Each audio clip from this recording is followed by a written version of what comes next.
এক আল্লাহর ওলি ছিলেন কুতুবউদ্দিন বখতিয়ার কাকি রহমাতুল্লাহি আলাইহি। বলে 6 বছর বয়স মা নিয়ে গেছে মাদ্রাসায় আলিফ বা শেখানোর জন্য। ওস্তাদের কাছে নিয়ে গেছে, ওস্তাদ দুরূদ শরীফ পড়ায়া শুরু করছে, আউযু বিল্লাহি মিনাশ শাইতানির রাজীম, বিসমিল্লাহির রহমানির রহিম। ছোট বাচ্চারে বলতেছে পড়ো। এইবার কুতুবউদ্দিন বখতিয়ার কাকি শুরু করছে, আউযু বিল্লাহি মিনাশ শাইতানির রাজীম, বিসমিল্লাহির রহমানির রহিম। ওস্তাদ চিন্তা করছে এইবার তারে আলিফ বা তাসা পড়াবো, কিন্তু কুতুবউদ্দিন বখতিয়ার কাকি থামে না, শুরু কইরা দিছে সূরা ফাতিহা। সূরা ফাতিহা শেষ, এরপরে সূরা বাকারা শেষ, আল ইমরান শেষ, সূরা নিসা শেষ। পড়তে পড়তে 18 পারা শেষ করে কুতুবউদ্দিন বখতিয়ার কাকি তার তিলাওয়াত বন্ধ করেছে। ওস্তাদ এইবার কুতুবউদ্দিন বখতিয়ার কাকির মাকে বলে, বোন তুমি সন্তানরে নিয়ে আসছো আলিফ বা তাসা পড়ানোর জন্য, দেখি তোমার পোলা 18 পারা পড়া ফেলছে, হাফেজ। তুমি কি হাফেজা নাকি? এইবার মহিলা বলে, না আমি হাফেজা নয়, আমিও 18 পারা মুখস্থ করেছি, এরপরে আর পড়ার সুযোগ হয় নাই। ওস্তাদ এবার বলতেছে, তুমি কি তোমার সন্তানকে এই তিলাওয়াত শুনাইছো নাকি? এবার মা বলে, আমার সন্তান যখন আমার পেটে আসছে ওই সময় থেকে নিয়ে আমি আমার সন্তান দুনিয়ায় আসা পর্যন্ত কত শতবার এই 18 পারা তিলাওয়াত করেছি, এর কোনো হিসাব নাই। আরে বিজ্ঞান বলে মা গান শুনলে, মায়ের গর্ভে সন্তান গান শোনে, মা যা বলে সন্তান তা শুনতে পায়। এখন বলেন তো, মা যদি কোরআন তিলাওয়াত করে, মায়ের ওই তিলাওয়াত সন্তান শুনতে পারবে কি পারবে না? বলে কত শত হাজার বার শেষ করেছি, এর কোনো ঠিক নাই, হিসাব নাই। এরপরে সন্তান আমার ভূমিষ্ঠ হলো। পবিত্রতা অর্জনের পর থেকে নিয়ে আমি আমার সন্তানকে দৈনিক অনেকবার এই 18 পারা তিলাওয়াত করে শোনাইছি। আমরা তো সন্তানদেরকে হাট্টিমাটিম টিম কইয়া ঘুম পাড়াই, উনি তিলাওয়াত কইরা কইরা সন্তানরে শোনাইছেন, ঘুম পাড়াইছেন। কবিতা শোনান নাই, কোরআন শোনাইছেন। যখন দুধ পান করাইছেন, কোরআন তিলাওয়াত কইরা শোনাইছেন। মনে রাখতে হবে, মা বোনরা যদি শুনেন, আপনারাও বাসায় গিয়া বলবেন, যাদের দুগ্ধপোষ্য বাচ্চা আছে, একটা বাচ্চা যখন মায়ের স্তন থেকে দুধ পান করে, ওই বাচ্চা তখন 100% মনোযোগ তার মায়ের দিকে দেয়। ওই সময় উচিত মায়েরও তার দিকে তাকিয়ে থাকা। সাথে সাথে ওই সময় মা তার দিকে তাকিয়ে যেই কথাগুলো বলে, ওই কথাগুলো বাচ্চা সাথে সাথে ক্যাচ করে নেয়। কিন্তু আমাদের মায়েরা কি করবে? মোবাইল টিপবে আর দুধ পান করাবে, অথবা রিমোট টিপবে, চ্যানেল পরিবর্তন করবে আর দুধ পান করাবে। এতে কি হয়? বাচ্চার সাথে মায়ের আই কন্ট্যাক্ট হয় না, বাচ্চার সাথে মায়ের হৃদ্রতা, মোহাব্বত, ভালোবাসা তৈরি হয় না, যার কারণে ওই বাচ্চা বড় হয়ে মা বাবার সাথে বেয়াদবি করে। তাকে তো লাইনচ্যুত করার পেছনে এই মা বাবাই দেয়। কুতুবউদ্দিন বখতিয়ার কাকির মা বলেন, আমি যখন দুধ পান করিয়েছি, আমার সন্তানকে আমি তিলাওয়াত শুনিয়েছি, 6 বছর বয়স পর্যন্ত কত হাজার বার শোনাইছি, তার হিসাব নাই। ইন্টারনেটে সার্চ দিলে পাবেন, সম্ভবত আলজেরিয়ার একটা ছোট বাচ্চা, তার মায়ের কোলে থাকে 3, 3.5, 4 বছর বয়স হবে। ওই বাচ্চার মা কোরআনের যেখান থেকেই তিলাওয়াত করে, এর পর থেকে ওই বাচ্চাটা তিলাওয়াত করা শুরু করে দেয়। বাচ্চার বয়স 4-5 বছরের বেশি হবে না। বলে এই জামানায় একজন মায়ের সন্তান যদি কোরআন তিলাওয়াত শুনে, তার অবস্থা এমন হতে পারে। কুতুবউদ্দিন বখতিয়ার কাকির মা আবেদা সালেহা ছিলেন, তাহলে 6 বছরে মায়ের তিলাওয়াত শুনে শুনে কুতুবউদ্দিন বখতিয়ার কাকি 18 পারার হাফেজ হয়ে যাবে। এটা অলৌকিক কোনো বিষয় নয়, বরং এই বিষয়গুলো বাস্তবেই সম্ভব। এজন্য রাসূলুল্লাহ সাল্লাল্লাহু আলাইহি ওয়াসাল্লাম হাদিসের মধ্যে জানিয়ে দেন, 4টি বিষয় দেখে মেয়েদের বিবাহ করা হয়। 1 নাম্বার দেখা হয় তার সৌন্দর্য, 2 নাম্বার দেখা হয় সম্পদ, 3 নাম্বার দেখা হয় তার বংশ, 4 নম্বর দিনদারিত্ব। নবীজি দিনদারিত্বের ব্যাপারে বলেন ফাযফার বিযাতিদ্দীন। নবীজি বলেন তোমরা দিনদারিত্বকে প্রাধান্য দাও। সৌন্দর্য আছে, টাকা পয়সা আছে, উচ্চ বংশীয়, কিন্তু দিনদারিত্ব নাই, বলে ওইটাকে তোমরা বাদ দিয়া দাও। কারণ যার মধ্যে দিন নাই, বাকি 3টা গুণ যদি তার মধ্যে থাকে, বিবাহ করে হয়তো উচ্চ শিক্ষিত পাবা, সুন্দরী পাবা, উচ্চ বংশীয় পাবা, কিন্তু একজন দিনদার মেয়ে তুমি পাবা না। আবার যদি কখনো এমনটা হয়ে যায়, বিবাহ হয়েই গেছে কিন্তু মেয়েটা দিনদার, চেহারাটা অনেক সুন্দর নয়, অনেক টাকা পয়সাও নাই, অনেক উচ্চ বংশীয় মেয়েও নয়, কিন্তু মেয়েটা দিনদার, বিবাহ হয়ে গেছে, সবর করো। কারণ মনে রাখবা, বিবাহের আগে মানুষ চামড়ার সৌন্দর্যকে প্রাধান্য দেয়, আর আল্লাহর কসম করলে আমার কসম ভঙ্গ হবে না, বিবাহের পরে চামড়ার সৌন্দর্যের চাইতে চারিত্রিক সৌন্দর্যকে মানুষ বেশি প্রাধান্য দেয়। এজন্য এদেশের সামগ্রিকভাবে সবার মধ্যে যদি বিবাহ বিচ্ছেদের খবর নেন, দেখবেন 100টার মধ্যে বিবাহ বিচ্ছেদ 90%-এর উপরে হয় যেই মেয়েগুলোর চেহারা সুন্দর। কারণ কি? ওর চরিত্র ভালো না, বিবাহের পরে স্বামী তার মধ্যে সচ্চরিত্র পায় না, আর ও ওর সুন্দর চেহারার অহংকার করে। এক সময় ও চেহারার বড়াই করে, আর স্বামী, পরিবার, আত্মীয় স্বজন চরিত্র অন্বেষণ করে। এক সময় বনাবনি হয় না, ছাড়াছাড়ি হয়ে যায়। ঠিক কিনা বলো? এজন্য দিনদারিত্বকে প্রাধান্য দেওয়া দরকার। যারা বিবাহ করে ফেলেছে তাদের বিষয় তো বাদ, কিন্তু যারা করে নাই তাদের খেয়াল করা দরকার যে প্রাধান্য দিতে হবে দিনদারিত্বকে। এরপরে বাকি 3 বিষয় যদি তার মধ্যে পাওয়া যায় সেটা ভালোর উপরে ভালো, কিন্তু দিনহীন অন্যান্য বাকি গুণগুলো যদি থাকে, আল্লাহর কসম ওই গুণগুলো আসলে প্রকৃত গুণ নয় যদি তার মধ্যে দিনদারিত্ব না থাকে। এরপরে সন্তানের অন্যতম হক হলো একটা দিনদার মা। আবার যখন কোনো সন্তান মাতৃগর্ভে আসে, মায়ের জন্য কিছু করণীয় বিষয় রয়েছে। কারণ আধুনিক চিকিৎসা বিজ্ঞান বলে, সন্তান যখন মায়ের গর্ভে আসে, মার কথাবার্তা, কর্মকাণ্ড সব কিছুর প্রভাব ওই বাচ্চার উপরে পড়ে। এটা আধুনিক বিজ্ঞানের কথা। একটা বাচ্চা যখন মায়ের রেহেমে পৌঁছায়, বাচ্চা দানিতে পৌঁছায়, একটু ফোঁটা নাপাক পানি গিয়ে পৌঁছিয়ে যায়, বলে ওই রেহেমে অবস্থানের 120 দিনের প্রসেসিং এর পর আল্লাহ তাআলা আমাকে আপনাকে মায়ের গর্ভে একটা মৃত মাংসের টুকরায় পরিণত করেছেন। ওই পর্যন্ত আমি আপনি মায়ের গর্ভে ছিলাম মৃত, মরা।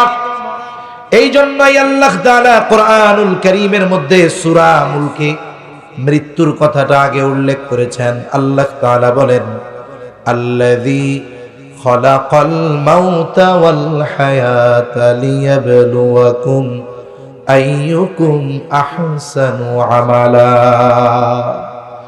আল্লাহ রাব্বুল আলামিন বলেন, তিনি আল্লাহ। বলে কে? আল্লাযী খালাকাল মাউতা, যিনি মৃত্যু সৃষ্টি করেছেন। এরপরে জীবন সৃষ্টির কথা এসেছে, তার মানে মায়ের গর্ভে আমি আপনি প্রথমে ছিলাম মরা। 120 দিন পর মায়ের গর্ভে একজন ফেরেশতাকে আল্লাহ তাআলা পাঠিয়ে দেন। ওই ফেরেশতা এসে মরা মাংসের টুকরার মধ্যে রূহ ফুঁকে দেয়। রূহ বলে, রূহ কি? এটা যদিও দেখা যায় না, এটাই কিন্তু আমাদের মূল। বলে এই দেহের সাথে রূহ আছে যতদিন, দেহের দাম ততদিন। যত সুন্দর হোক না কেন, গড়ন গঠন যত সুন্দর হোক না কেন, রূহ যখন বের হয়ে যাবে, এরপরে 24 ঘন্টাও আমাকে আপনাকে জমিনের উপরে রাখবে না, বরং আত্মীয় স্বজন, আপনজন, প্রিয়জন চেষ্টা করবে যথা দ্রুত সম্ভব আমার আপনার দেহটাকে মাটিতে দাফন করে দেওয়ার জন্য। আল্লাহ তাআলার নির্দেশে ফেরেশতা এসে মাতৃগর্ভে মরা মাংসের টুকরার মধ্যে রূহ ফুঁকে দেয়। এইবার কি হয়? ওই মাংসের টুকরা নড়াচড়া শুরু করে। এখনো কিন্তু হাতও হয় নাই, পাও হয় নাই, চোখও হয় নাই, কানও হয় নাই। বলে কি হয় মানুষের প্রথম? মায়ের গর্ভে সর্বপ্রথম আমার আপনার হার্ট তৈরি হয়। কি তৈরি হয় কোন? হার্ট। একটা মানুষ অ্যাক্সিডেন্ট করেছে, গোটা দেহ নিথর, চোখ বন্ধ, সেন্সলেস, হাত পা নড়াচড়া করতে পারে না, কোনো হুঁশ তার নাই। কিন্তু যতক্ষণ তার হার্টবিট চালু থাকে ততক্ষণ পর্যন্ত ডাক্তার তাকে মৃত বলে ঘোষণা করে, ততক্ষণ সে জীবিত। হার্ট যখন অচল, বলে সবই অচল। এই যে মায়ের গর্ভে এবার হার্টবিট শুরু হয়ে যায়, মায়ের মাসিক বন্ধ করে ওই আল্লাহ তাআলা আমার আপনার এই নাভির নাড়ির সাথে আল্লাহ তাআলা সিস্টেম করে দেয়। এইবার দেহর গঠন বাড়তে থাকে। আধুনিক বিজ্ঞান বলে মায়ের গর্ভেই বাচ্চা শ্রবণ শক্তি পেয়ে যায়, চোখ ঠিক হয়ে যায় কিন্তু খুলে না। এইবার মায়ের গর্ভে তার চোখ হয়ে গেল, কান হয়ে গেল। বলে যখন প্রাণ পায়, হার্ট হয়, ওই সময় থেকে নিয়ে সে মায়ের চিন্তা ভাবনা এটাও অনুভব করতে পারে। আবার যখন তার শ্রবণ শক্তি পায়, ওই বাচ্চা মায়ের পেটের মধ্যে মায়ের সব কথার আওয়াজ শুনতে পায়। এই বিষয়গুলো নিয়ে গবেষণা করে আমেরিকার এক ডাক্তার গবেষণা করেছেন যে যদি কোনো মা এটা চায় যে তার সন্তানের কণ্ঠ ভালো হোক, তাহলে সে যেন নিজে গান গায়, আবার যার কণ্ঠ ভালো তার গান যেন শোনে। আবার যদি চায় যে তার সন্তান অভিনেতা হোক, সে যেন অভিনয় করে, যার অভিনয় তার পছন্দ সে যেন তার অভিনয় দেখতে। বাচ্চা পেটে থাকা অবস্থায় তার ব্রেনের ব্যবহার সর্বোচ্চ করানো হয়।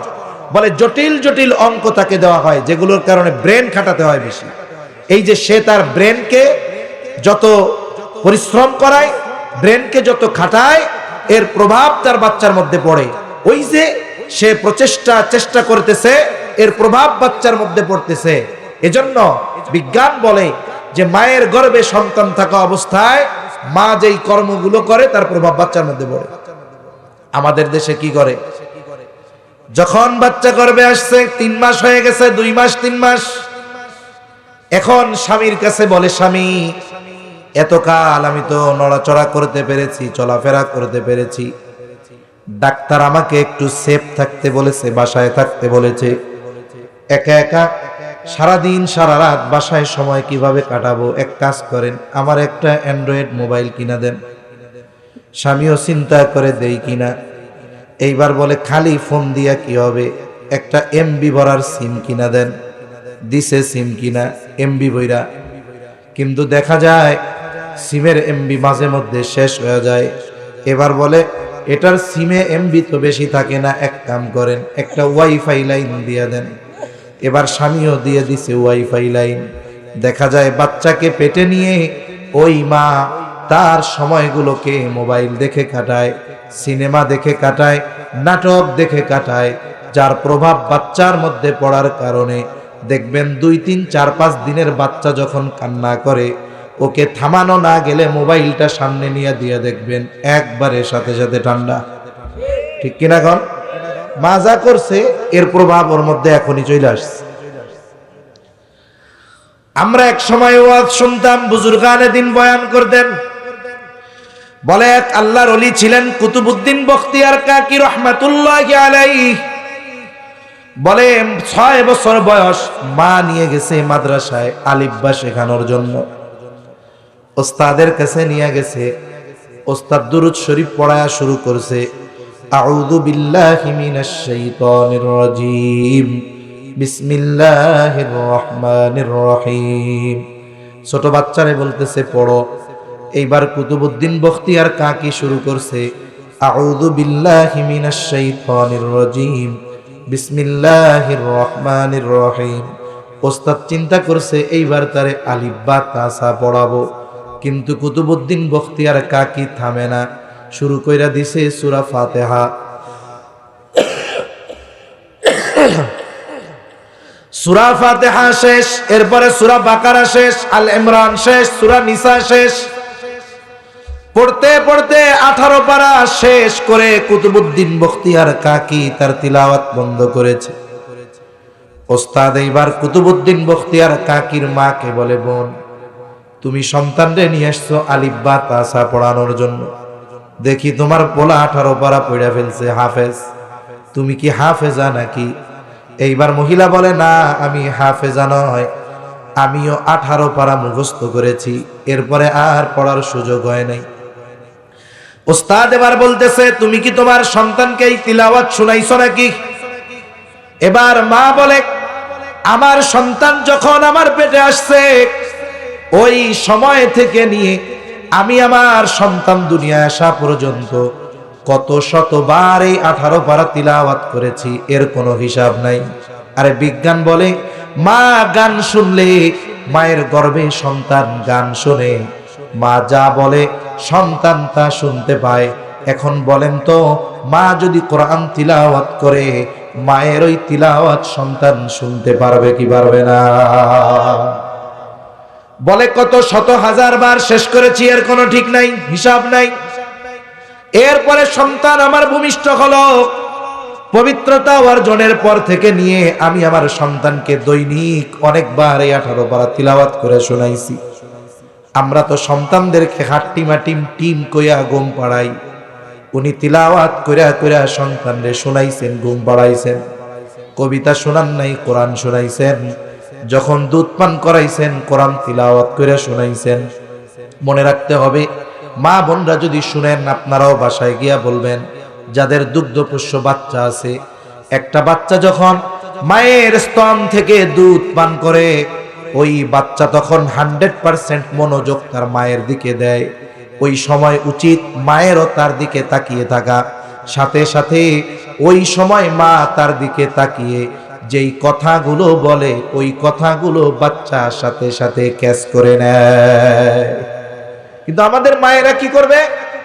মোবাইল টিপবে আর দুধ পান করাবে, অথবা রিমোট টিপবে, চ্যানেল পরিবর্তন করবে আর দুধ পান করাবে। এতে কি হয়? বাচ্চার সাথে মায়ের আই কন্ট্যাক্ট হয় না, বাচ্চার সাথে মায়ের হৃদ্রতা, মোহাব্বত, ভালোবাসা তৈরি হয় না, যার কারণে ওই বাচ্চা বড় হয়ে মা বাবার সাথে বেয়াদবি করে। তাকে তো লাইনচ্যুত করার পেছনে এই মা বাবাই দেয়। কুতুবউদ্দিন বখতিয়ার কাকির মা বলেন, আমি যখন দুধ পান করিয়েছি আমার সন্তানকে আমি তিলাওয়াত শুনিয়েছি, 6 বছর বয়স পর্যন্ত কত হাজার বার শোনাইছি, তার হিসাব নাই। ইন্টারনেটে সার্চ দিলে পাবেন, সম্ভবত আলজেরিয়ার একটা ছোট বাচ্চা, তার মায়ের কোলে থাকে 3, 3.5, 4 বছর বয়স হবে। ওই বাচ্চার মা কোরআনের যেখান থেকেই তিলাওয়াত করে, এর পর থেকে ওই বাচ্চাটা তিলাওয়াত করা শুরু করে দেয়। বাচ্চার বয়স 4-5 বছরের বেশি হবে না। বলে এই জামানায় একজন মায়ের সন্তান যদি কোরআন তিলাওয়াত শুনে, তার অবস্থা এমন হতে পারে। কুতুবউদ্দিন বখতিয়ার কাকির মা আবেদা সলেহা ছিলেন, তাহলে 6 বছরে মায়ের তিলাওয়াত শুনে শুনে কুতুবউদ্দিন বখতিয়ার কাকি 18 পারার হাফেজ হয়ে যাবে। এটা অলৌকিক কোনো বিষয় নয়, বরং এই বিষয়গুলো বাস্তবেই সম্ভব। কিন্তু আমরা আমাদের সন্তানদেরকে ওইভাবে প্রস্তুত করতে পারি নাই, এটা আমাদের ব্যর্থতা।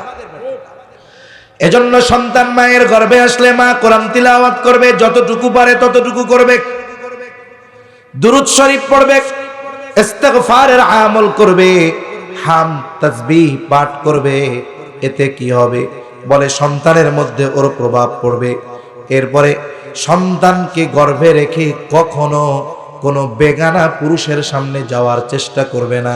আরে হাদিসের মধ্যে আসছে আন-নাজরু হাক্কুন, বদনজর এটা সত্য। আধুনিক বিজ্ঞান স্বীকার করতে বাধ্য হয়েছে মানুষের নজর বড় খারাপ জিনিস। এই জন্য আধুনিক বিজ্ঞান বলে, যদি কোনো প্রেগন্যান্ট মহিলার ওই পেটের দিকে যদি কোনো পশু কুকুরেরও বদনজর যায়, তাহলে গর্ভের বাচ্চার মধ্যে কুকুরের স্বভাব প্রবেশ করতে পারে। আধুনিক গবেষণা বলতেছে এগুলো। এজন্য উচিত কি, যে বাচ্চাদের মায়ের গর্ভে যখন আসবে সে সর্বোচ্চ শালীনতার সাথে বসবাস করবে, অবস্থান করবে, থাকবে, যেন তার এই অবস্থা বাইরের কেউ টের না পায়। কিন্তু আধুনিক কিছু ডিজিটাল আর স্মার্ট মানুষ নামের জানোয়ার আছে, আমরা কি দেখি, এরা বলে বেবি বাম্পের ছবি ছাড়ে, মানে পেটটারে উদাম কইরা ছবি ছাইড়া এটা আবার ফেসবুক ইন্টারনেটে দেয়। আর আমাদের দেশের কিছু সাংবাদিক নামের কুকুর আছে, সব সাংবাদিক খারাপ না, কিছু ভালো তো আছেই। এই সাংবাদিক নামের কুকুর আছে, এগুলো কি করবে, এই ছবিগুলাকে পত্রিকার এক পেজ ধইরা দিবে, না দেখা যাবা কোন জায়গায়। কথা বুঝেন নাই? তাহলে মায়ের গর্ভে যখন সন্তান আসবে, মায়ের যেই দায়িত্বগুলো পালন করতে হবে, এই ব্যাপারে অবশ্যই পিতারও সাহায্য করার দরকার আছে না নাই? তাহলে কি হবে, একটা নেককার সন্তান আশা করা যায় আল্লাহ তাআলা তাকে দিবে। এবার সন্তান দুনিয়ায় ভূমিষ্ঠ হলো। সন্তান দুনিয়ায় ভূমিষ্ঠ হওয়ার পরে সন্তানের কিছু হক আছে।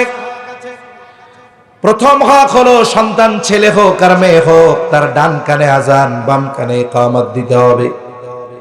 অনেক মানুষ বোঝে না, বাচ্চা হইছে এক জায়গায়, রাত ৩টার সময় ইমাম মুয়াজ্জিন সাহেবকে ফোন দেয়। রাত ৩টায় তো আর দাওয়াত খাওয়ার জন্য ফোন দিবে না, মানুষ মরলেই না ৩টায় ফোন দেয়। মুয়াজ্জিন সাহেব দইরাই কই, মরছে গেড়া, ধর্মিয়া কেউ মরে নাই, আমার একটা পোলা হইছে, আজান দিয়ে দেন। এখন মুয়াজ্জিনরে বলে আজান দিতে, আজান দিতে হবে কোথায়? বাচ্চার ডান কানে আজান, বাম কানে ইকামত। যদি কোনো পুরুষ না থাকে, নারীরাই এই শব্দগুলো বলে দিবে। ডান কানে আজানের শব্দগুলো বলবে, বাম কানে ইকামতের শব্দগুলো বলবে। এরপর বাচ্চার ৭ম দিন তার জন্য কিছু করণীয় আছে। ১ নাম্বার, তার মাথার চুলগুলো মুন্ডিয়ে ফেলবে। এই মুন্ডানো চুলের ওজন পরিমাণ স্বর্ণ অথবা রৌপ্য অথবা উভয়ের যে কোনো একটার সমপরিমাণ মূল্য সে সাদকা করে দিবে। ৭ম দিন তার আকিকা করবে। ৭ম দিন সুন্দর একটা নাম রাখবে। যদি অ্যাবিলিটি থাকে, ৭ম দিন ছেলে হলে 2টা ছাগল দিয়া, মেয়ে হলে 1টা দিয়া আকিকা দিবে। ৭ম দিন যদি না পারে 14তম দিন, 14তম দিন যদি না পারে 21তম দিন। এখন ছেলে হইছে, 2টা ছাগল দিয়া আকিকা দেওয়ার অ্যাবিলিটি তার নাই, 1টা দিয়া হলেও দিয়ে দিবে। কিন্তু অনেক মানুষ আছে আকিকার ক্ষেত্রে ইচ্ছাকৃতভাবে বিলম্ব করে, সামর্থ্য থাকার পরেও বলে এইটা কোরবানির সাথে দিয়া দিমুনে। বিষয়টা হলো, কোরবানির সাথে আকিকা দেওয়া এটা জায়েজ, তবে আমলের ক্ষেত্রে সুন্নাহকে প্রাধান্য দেওয়া বেশি দরকার। আমলের ক্ষেত্রে সুন্নাহকে প্রাধান্য দিব। ছেলে হইছে, 2টা নাই, আপনি 7 দিনে না পারেন, 21তম দিনে, 14তম দিনে আপনি দিয়া দেন, দায়িত্ব শেষ। কতজন মাঝে মধ্যে মেসেজ দেয়, হুজুর কোরবানির সাথে কি আকিকা দিলে হবে? তা হবে, তা কোরবানির সাথে আকিকা দেওয়া জায়েজ, কিন্তু আপনি দেরি করছেন কেন? হুজুর কইয়েন না, আমার পোলাপানেরটা ঠিক মতো দিছি, তা কাঠটা দিবেন? কয় সেই দিন আমার মা অসুস্থ মুরব্বী, হঠাৎ করে কইতেছে, বাজান রে তুই তো নানা হয়ে গেলি, আমিও তো কয়দিন পরে মইরা যাবো, তোর আকিকাটা আমার দিতে মনে নাই, হুজুর আমারটা দিমু। এরকম অনেক লোক আছে না নাই? সেজন্য সন্তানের আকিকা যথাসময়ে দিয়ে দেওয়া দরকার। এর সাথে সন্তানের কল্যাণ অকল্যাণের সম্পর্ক থাকে। সাথে সাথে এই ৭ম দিন সুন্দর একটা নাম রাখতে হবে। বলে নামটা ডাকনাম যেন সুন্দর ডাকনাম হয়। আমাদের দেশের সমস্যা হলো সুন্দর নামটা লুকায় রাখে, চিন্তা করে কেউ যদি চুরি করে নিয়ে যায়। আর ডাকনামটা এমন ডাকনাম রাখে যে নাম শুনে বোঝা যায় না মুসলমান না হিন্দু নাকি অন্য কোনো ধর্মের। নাম কি? বলে শফিকুর রহমান টনি, হাবিবুর রহমান টিটু, আছে না নাই? এসব নাম মুসলমানের আছে, হিন্দুর আছে, বৌদ্ধর আছে, খ্রিস্টানের আছে। একজন মুসলমান তার নাম বলার সাথে সাথে তার মধ্যে তার ধর্মীয় পরিচয়টাও পাওয়া যাইতে হবে। হাদিসের মধ্যে আসছে আল্লাহ তাআলার কাছে সবচাইতে উত্তম নাম হলো আবদুল্লাহ আর আবদুর রহমান। এলাকায় আব্দুল্লাহ বেশি, আব্দুর রহমান বেশি। আল্লাহ তাআলার গুণবাচক নামগুলোর সাথে আবদুন যোগ করে আপনি নাম রাখেন। আবদুস সামাদ, আবদুল মালিক, আবদুল খালেক, আবদুর রাজ্জাক রাখা যায় কি যায় না? নামগুলো মন্দ না সুন্দর? নবীদের নাম আছে, রাখেন। সাহাবা একরামের নাম আছে, রাখেন। কেমন জানো নাম খুঁজা না পাইয়া Tony, Ronny, Johnny, Titu, Mitu এইগুলা রাখছে। নামের অভাব আসেনি দেশে। এখন নাম আবার কিন্তু একজনের যেই নাম, তার নামটাও সুন্দরভাবে ডাকতে হবে।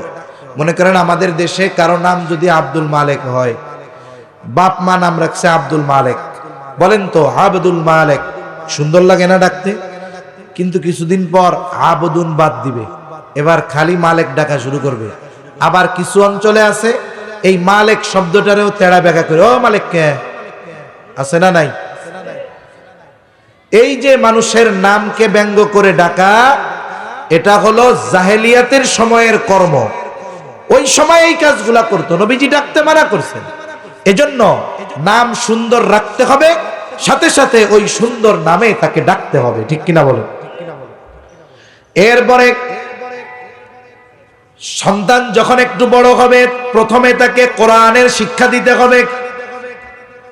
কোরআনুল কারীমের শিক্ষা দেওয়া এটা সন্তানের অন্যতম হক। মনে রাখতে হবে, এই সন্তানকে প্রথমে শেখাতে হবে কোরআনের শিক্ষা।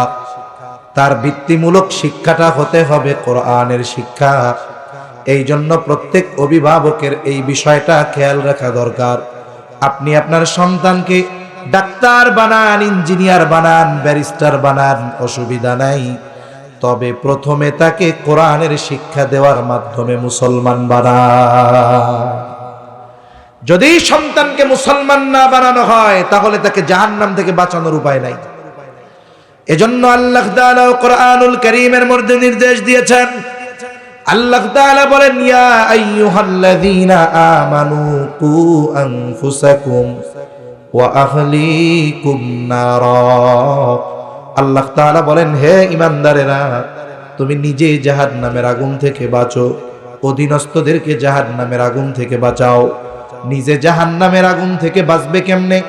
বলে ঈমান তো এনেছে, আল্লাহ তাআলার বিধিবিধান মেনে চলার মাধ্যমে নিজেকে জাহান্নাম থেকে বাঁচাবে। অধীনস্থদেরকে কেমনে বাঁচাবে? বলে নিজে যেমন দিন শিখে আমল করে জাহান্নাম থেকে বাঁচবে, অনুরূপভাবে অধীনস্থ যারাও তাদেরকে দিন শেখানোর মাধ্যমে জাহান্নাম থেকে বাঁচানোর চেষ্টা করবে। আপনি আমি যদি জাহান্নাম থেকে বাঁচতে চাই, দিন শেখার দরকার। অধীনস্থদেরকে জাহান্নাম থেকে বাঁচাতে হলে তাদেরকে দিন শেখানোর দরকার, ঠিক কিনা বলেন? এখন আপনার যদি সেই অ্যাবিলিটি থাকে যে আপনি আপনার সন্তানকে ঘরে রেখে দিন শেখাতে পারবেন, যতটুকু দিন শেখানো ফরজ, শেখা ফরজ, নিজে শিখেছেন, বাচ্চাদের শেখানোর ব্যবস্থা করেছেন, তাহলে তো ভালো কথা।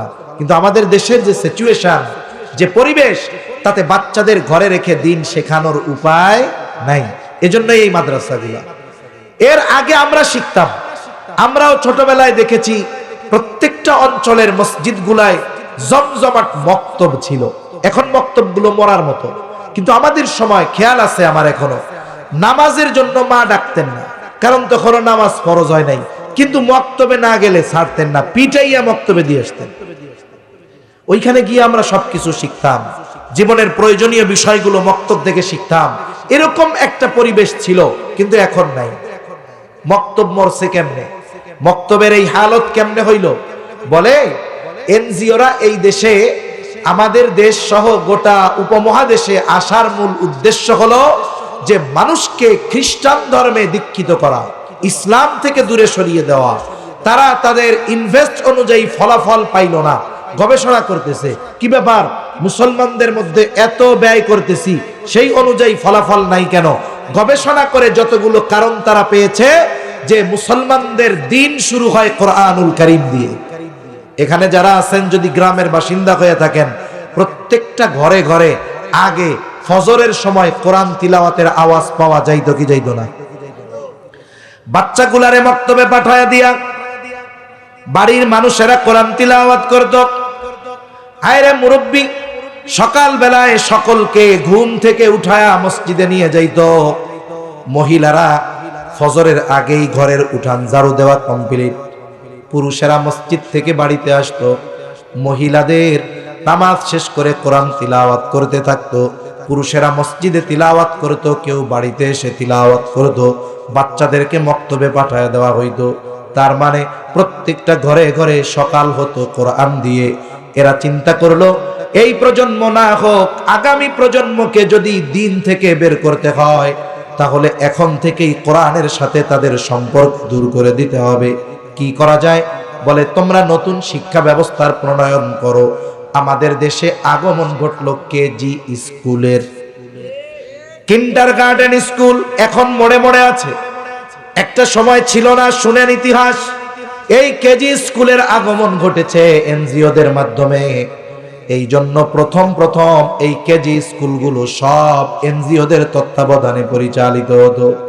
এরপরে আস্তে আস্তে এটা আরো ব্যাপকতা লাভ করছে। কেজি স্কুল, আমরা প্রাইমারি স্কুলে 1-2 যারা পড়তো তারা স্কুলে যাইতো সকাল 10টায়, 3, 4, 5 এরা যাইতো দুপুর 12টায়। আমরা 10টা থেকে 12টা এক শিফট, 12টা থেকে 4টা, 3, 4, 5 বাড়ি চলে আসতো। সকালবেলা মক্তব ভালো মতো পড়তো। কি হইল? বলে এরা এদের সিলেবাস প্রণয়ন করবার পর ক্লাস টাইম দিল সকাল 6টা to 10টা। কি পড়বে? বলে 4 বছরের বাচ্চাও 6টা বই পড়বে। কয়টা বই? 6টা বই। এইবার মা বাপ চিন্তা করছে যে পোলা পান্ডে তাড়াতাড়ি মানুষ বানাইতে হবে, ইংরেজি শেখাইতে হবে, অথচ বাচ্চাদের পড়া নেওয়ার একটা সময় আছে। আমাদের বাংলাদেশের সবচেয়ে বড় আলেম বললে ভুল হবে না, উপমহাদেশের বর্তমান সময়ের অন্যতম বড় আলেম, জাতীয় মসজিদ বাইতুল মুকাররমের সম্মানিত খতিব মুফতি আব্দুল মালিক সাহেব দামাত বারাকাতুহুল আলিয়া হযরত কোন বাচ্চাকে 6 বছরের আগে পড়াশোনার জন্য চাপ দিতে মানা করেন। 6 বছর পর্যন্ত ও খেলার সাথে সাথে শিখবে, ওরে কোনো চাপ দেওয়া যাবে না। এরপর থেকে আস্তে আস্তে ওর মেধা অনুযায়ী তাকে চাপ দিতে হবে। এখন বলেন তো, আগে আমরা 6 বছরে প্রাইমারি স্কুলে যাইতাম কয়খান বই নিয়ে, আর 4 বছরে কিন্ডারগার্টেনে বই কয়খান? খাতা 6 খান। এইবার আমরা মক্তবে যাইতাম না, মক্তবে যাওয়ার সময় যারা কোরআন শরীফ পড়তো, কায়দা সিপারা পড়তো, রেহালটা নিয়ে রাখতাম কই? বুকের মধ্যে। দেখেন, প্রত্যেকটা শিক্ষার উদ্দেশ্য ওই শিক্ষার সামগ্রীর মাধ্যমেই প্রকাশ পায় অনেক সময়। এখন এই জায়গা রাখছে, এখন যদি কোনো পোলাপান উষ্টা খেয়ে পড়া যাইতো, কোরআন শরীফটা যদি পড়া যাইতো, ওই বিট কিছু মাসালা আছে, তাহলে মাসালায় মহিলাইয়া মানে মহিলাদের মাসালা, মহিলাদের মাসালার মধ্যে একটা মাসালা কি, কোরআন শরীফ যদি পড়া যায়, ওই কোরআন শরীফের ওজন পরিমাণ যদি চাইল সদকা না করা হয় তাহলে ওর উপরে গজব আসে। এখন মহিলাদের এই কথা পোলাপান শুনে চিন্তা করে, কোরআন শরীফ তো গেছে পড়া, আল্লাহর তো গজব আসবে। দেখেন, কোরআনের প্রতি একটা মোহাব্বতের কারণে এবার কি চিন্তা করতো, মা যেন না দেখে চুরি করে চাল 1 পোয়া নিয়া কোরআন শরীফের ওজন মতো মসজিদের মধ্যে দিয়ে আসতো। কোরআন শরীফটা পড়ে যাইতেছে, এটা তার দিলের মধ্যে সহ্য হইতো না। সে পড়া ব্যথা পাক, রেহালার কোরআনটা বুক থেকে ছাড়তো না। ঠিক কিনা বলেন? কোরআন নিয়ে সামনের দিকে যাইতো, পড়লেও ছাড়ে না। আর কিন্ডারগার্টেনে কি হইতো, অনেক পোলাপান দেখছি মা ব্যাগ সহ ঝুলায় দিছে বই, পানির বোতল দিছে, 4 বছরের পোলা, ওটা তো সামনেই হাঁটতে পারে না, বই খাতা ব্যাগ ট্যাগ যেই কান্দে ঝুলাই দিছে পিছনের দিকে বুতুয়া পড়ে গেছে। তাহলে কোরআনের শিক্ষা এটা রাখে বুকে, সামনে চলে। আর ওই শিক্ষা কান্দে ঝুলাই দিছে, বলে সামনে যাবি কি, ওই সিলেবাসই তো তোরে পিছনে উবুত করে ফেলাই দিবে। তাহলে ওই সামগ্রী বুঝাচ্ছে যে এই শিক্ষা তোমাকে সামনের দিকে অগ্রসর হতে দিবে না। যখন এই অবস্থা, ঘরে ঘরে কিন্ডারগার্টেনে ছাত্ররা চলে যাওয়া শুরু করছে, বলে মক্তবগুলো শূন্য হওয়া শুরু হয়ে গেছে। ওলামায়ে কেরাম চিন্তিত, কি করা যায়। কিছু বিষয় আছে নির্মূল করা সম্ভব হয় না, কিন্তু বিকল্প পদ্ধতি বাহির করা লাগে। এইবার ওলামায়ে কেরাম মেধা খাটায়া মাথা খাটায়া বের করলেন এক পদ্ধতি, বলে নাম দিছে নুরানি পদ্ধতি। সুবহানাল্লাহ। নামেও যেমন কামেও তেমন। এই নুরানি পদ্ধতিতে যারা পড়ে, নুরানি মাদ্রাসায় যারা পড়ে, এরা শুধু ইংরেজি বাংলা শিখে তা নয়, শুধু আরবি শিখে তা নয়, বরং আরবি ইংরেজি বাংলা অঙ্ক সব শিখে। চ্যালেঞ্জ দিয়া বলতে পারি, ক্লাস 3 পর্যন্ত নুরানি মাদ্রাসায় ভালোভাবে পড়া একটা স্টুডেন্ট, তার হাতের লেখা, বলার দক্ষতা, প্র্যাকটিক্যাল যেই দক্ষতা, আল্লাহর কসম ক্লাস 5 পাস একটা ছেলের মধ্যেও পাওয়া যাবে না। অনেক 3 বছরের বাচ্চার হাতের লেখা এত সুন্দর, বিসিএস ক্যাডার তার হাতের লেখাও ওর সামনে কিছুই না। এই জন্য ওলামায়ে কেরাম পদ্ধতি আবিষ্কার করলেন, নুরানি পদ্ধতি, নামেও নুরানি, কামেও নুরানি। আপনি যদি আপনার সন্তানটাকে ক্লাস 3-4 পর্যন্ত পড়ান, আল্লাহর কসম যতটুকু ইলমে দ্বীন শিক্ষা করা ফরজ, এই নুরানি মাদ্রাসায় 3-4 পর্যন্ত পড়ে আপনার সন্তান ততটুকু ইলমে দ্বীন শিখতে পারবে। তাহলে আপনি তাকে দ্বীন শেখানো তার হক ছিল, আপনি শিখায় দিলেন। তাহলে এই কোরআনের শিক্ষা, দ্বীনি শিক্ষায় শিক্ষিত করা, এটা প্রত্যেকটা সন্তানের হক।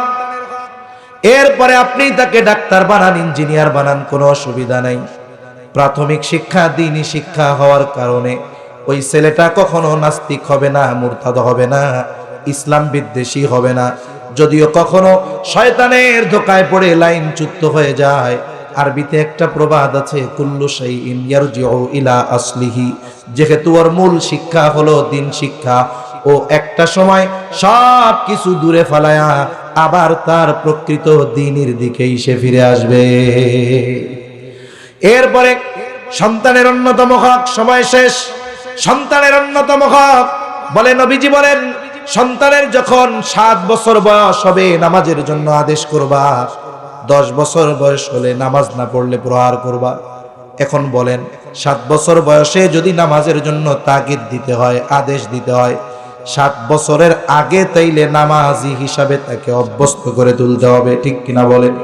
কিন্তু আপনার সন্তানটা যদি মাদ্রাসায় পড়ে, 5-6 বছরের ছোট ছোট বাচ্চা 2 রাকাত নামাজে 60টা মাসালা নামাজ পড়ে আর প্র্যাকটিক্যাল ভাবে দেখায় দেয়। আরে অনেক মানুষ আছে যুগের পর যুগ ধরে নামাজ পড়ে, 20 বছর 30 বছর নামাজ পড়ে, এখনো দোয়ায় কুনুত পারে না, কুল হুয়াল্লাহ দিয়ে চালায়া দেয়, আছে না নাই?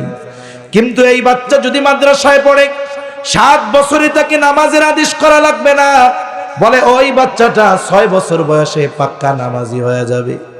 আপনি সন্তানটার এই জন্য মাদ্রাসায় দেন, এরপরে আপনি স্কুলে দিয়েন, ডাক্তার বানায়েন, ইঞ্জিনিয়ার বানায়েন।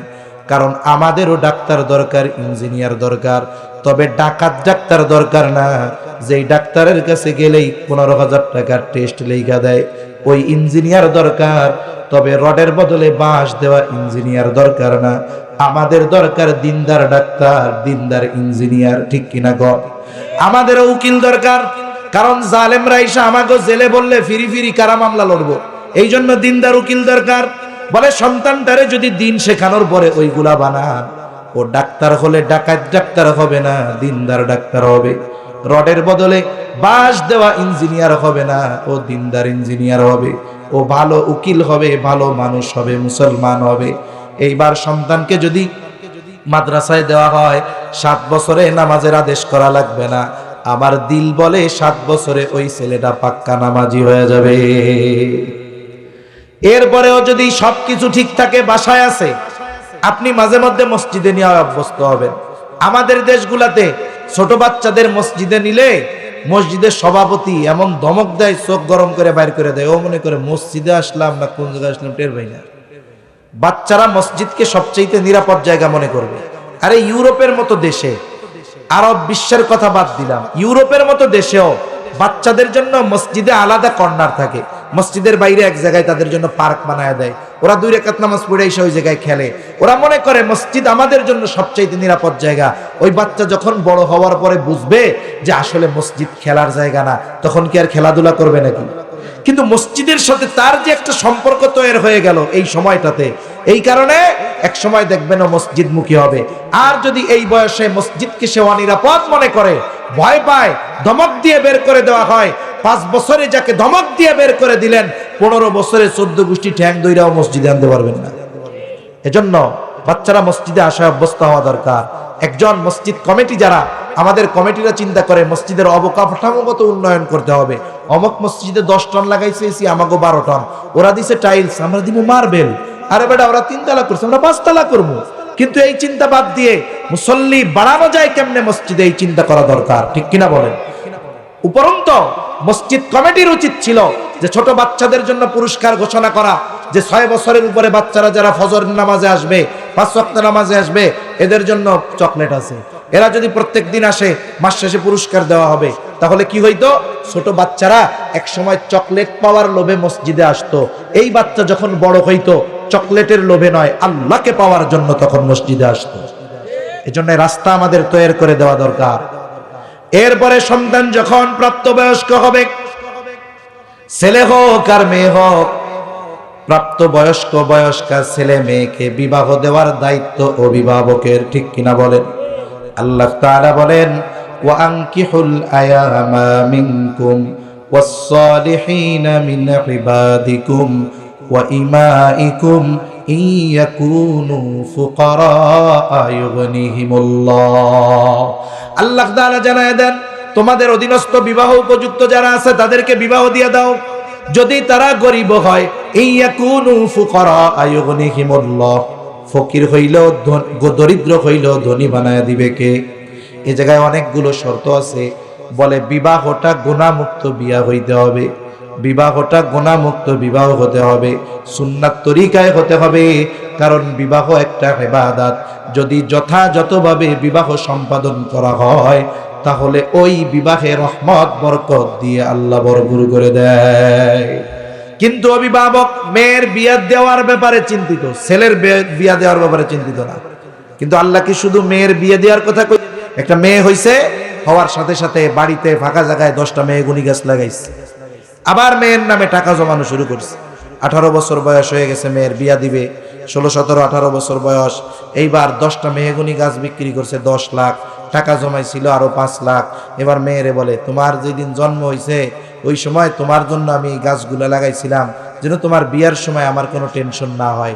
আরে মিয়া, তাইলে পোলা যখন জন্ম নিছে, পোলারও তো বিয়া দেওয়ার দায়িত্ব, পোলার নামে 10টা গাছ কেন লাগান নাই? পোলার নামে কেন টাকা জমান নাই? যখন সে প্রাপ্তবয়স্ক হইল তার এই টাকা দিয়ে কইতেন যে শোনো, তোমার বিবাহের বয়স হয়ে গেছে, এখন তোমাকে বিবাহ করতে হবে, আমার দায়িত্ব তোমাকে বিবাহ দিয়ে দেওয়া, এই যে পুঁজি 10 লাখ দিয়ে দিলাম, এখন তুমি বিবাহ করবা, এরপরে এই টাকা দিয়ে ব্যবসা বাণিজ্য করে তোমার স্ত্রীর বর্বসনের ব্যবস্থা তুমি করবা। মেয়ের বিয়া দেওয়ার জন্য গাছ লাগান, পোলারে বিয়া দেওয়ার জন্য গাছ লাগানো যায় না? কিন্তু পোলা যখন প্রাপ্তবয়স্ক হয়, কামাই করার পরও বিয়া দিতে চায় না, কয় 5 বছর আমাকে খাওয়া, এরপরে বিয়া করে খাওয়াইও। এখন বলেন, এই যে আপনি তার বিবাহে বিলম্ব করালেন, আল্লাহ না করুক যৌবনের তাড়নায় সে যদি কোনো অন্যায় কাজে জড়িত হয়ে যায়, তাহলে আপনি যত বড় বুজুর্গ হন না কেন, সন্তান যদি কোনো পাপাচারে লিপ্ত হয় বিবাহ না দেওয়ার কারণে, ওই সন্তানের যেই পরিমাণ গুনাহ, বলে আপনি বুজুর্গ বাপ, আপনার আমল নামায়ও সেই পরিমাণ গুনাহ যোগ হয়ে যাবে। এজন্য লম্বা হক অনেক গুরুত্বপূর্ণ কয়েকটা বললাম, যে সর্বশেষ সন্তান মেয়ে হলে একটা দিনদার পাত্রের সাথে বিবাহ দিতে হবে, ছেলে প্রাপ্তবয়স্ক হলে ওই রকম দিন প্রাধান্য দিয়ে একটি মেয়েকে সন্তানের সাথে ছেলের সাথে বিবাহ দিয়ে দিতে হবে। মূল কথা হলো সন্তানকে দিন শেখানোর দরকার। কি শেখানোর দরকার? এখন বলেন তো, যেই বাপ সন্তানকে এই দিন শেখালো, ওই বাপ যদি বুড়া হয়ে যায়, ওই সন্তান যদি বড় চাকরিজীবী নাও হয়, সন্তান যদি রিক্সাও চালায়, ঠেলা গাড়িও চালায়, কাঁচামালের দোকানদারিও করে, দিন মজুরিও যদি করে, চ্যালেঞ্জ দিয়ে বলা যাবে ও ওর মা বাবাকে কখনো বোঝা মনে করে বৃদ্ধাশ্রমে ফালায়া দিবে না। ঠিক কিনা বলেন?